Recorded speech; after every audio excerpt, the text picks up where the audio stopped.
The Nurture Nature Center.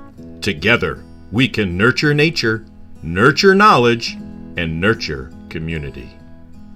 Excitement is building as construction begins on the Earth and Sky Dome Theater scheduled to open in 2027. As stated by the center's executive director, Rachel Hogan Carr, the theater will create opportunities to bring world-class programming to the region.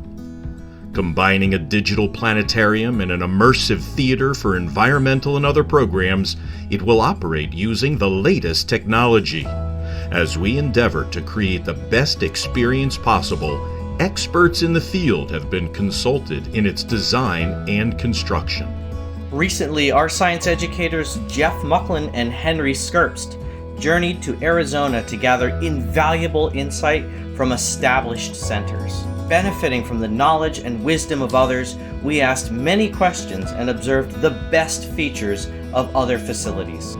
Our first stop was the Jim and Linda Lee Planetarium on the campus of Embry-Riddle Aeronautical University in Prescott. The director of the planetarium, Eric Edelman, was a gracious host. We learned from his experience that the Planetarium Dome Theater community is very creative and collaborative. Our next stop was the world-famous Lowell Observatory in Flagstaff. Known for Pluto's discovery and for popularizing the study of Mars, Lowell is steeped in history.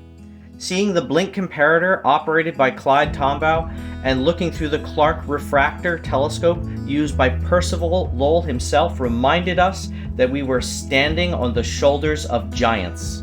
Of particular interest to our own program development was the brand new Astronomy Discovery Center. The Dark Sky Planetarium takes advantage of the minimal light pollution during a unique experience on the center's roof. Guided by the light of a laser, April Meadows took us on a tour of the universe. The daytime views were also remarkable. The Lowell Universe Theater is a state-of-the-art facility, less than a year old.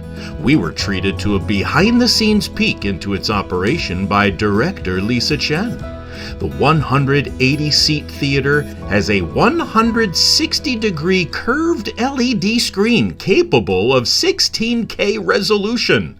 The open area in front offers space for interactive live programming, an important design feature of our Earth and Sky Dome. Throughout the Astronomy Discovery Center, interactive exhibits and displays abound. An Earth sphere allows visitors to explore various data sets. Its presence inspired us to consider how the Science on a Sphere at NNC will perfectly complement the new Earth and Sky Dome. Operated by the University of Arizona, the Flandrau Science Center and Planetarium in Tucson was our next stop. Spending the day with director Shiloh Fontes made it easy to see its recent selection as one of the top planetariums in the country by USA Today's 10 Best Reader's Choice Awards. The program's style and content lend themselves to being emulated. A notable display was the human sundial outside of its entrance.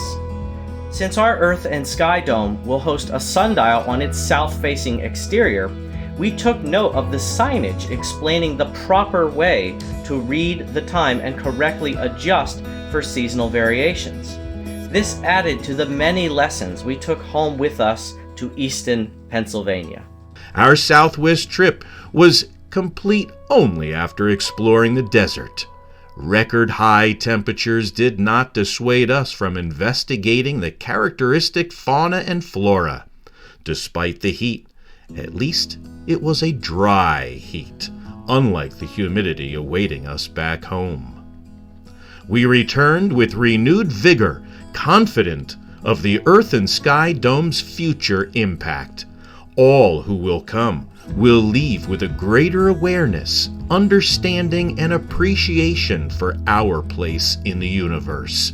Then, together, we can nurture nature, nurture knowledge, and nurture community. Scan the QR code to stay connected and receive updates on our progress.